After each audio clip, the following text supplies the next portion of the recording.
We're very excited to have hit, for the second month in a row, now an 80% live release rate from BARC, which means that we're doing a much better job of finding forever homes for the animals that we take in.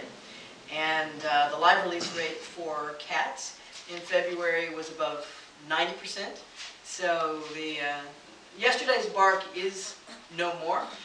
But again, what we want to achieve is that every companion animal, every dog and cat in the city of Houston is a wanted animal.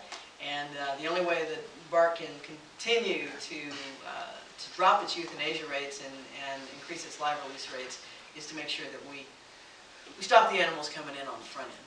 So, are there questions?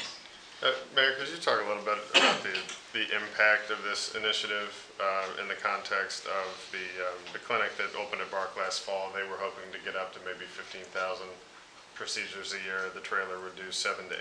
How does that fit in the broader program? Yeah.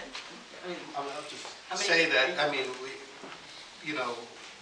the demand is out there, and so I think this helps meet the demand. I mean, as we stated, we could probably use 2 more of these trailers at least, just from what we estimate at this time. But so this is an addition to that, to what BARC's already doing. As I said earlier, it's a multi-pronged approach.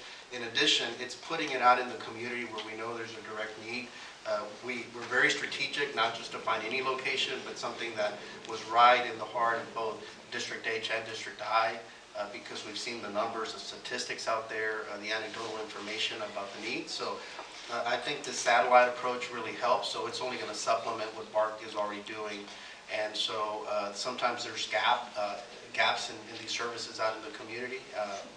As we stated, sometimes it's an affordability issue, sometimes it's an accessibility issue. And this is something that they help close the gap with this partnership with Emancipate. You know, BARC is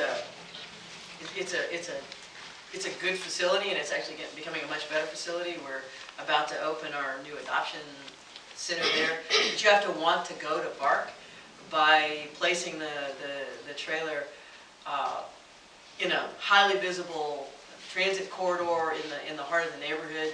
That visibility is going to help drive up the numbers. The estimates of 800,000 to over 1 million pets are huge, and obviously this is an important step in the right direction. It would take those are raw estimates, okay. But it's based on some national algorithms to estimate. Okay, so it would still take several years before we see those numbers come down. Do you have any models as to your targets or target dates for getting those? No, not at this time. Okay. We're gonna go out and try to do as much as we can, and then benchmark from there and see what neighborhoods or communities we need to address next. Because this is not just about the spaying and neutering, it's about the conversations. And that's why the Healthy Pets, Healthy Streets was so important. Because truly, a lot of the families we're talking about don't understand that what the city laws are.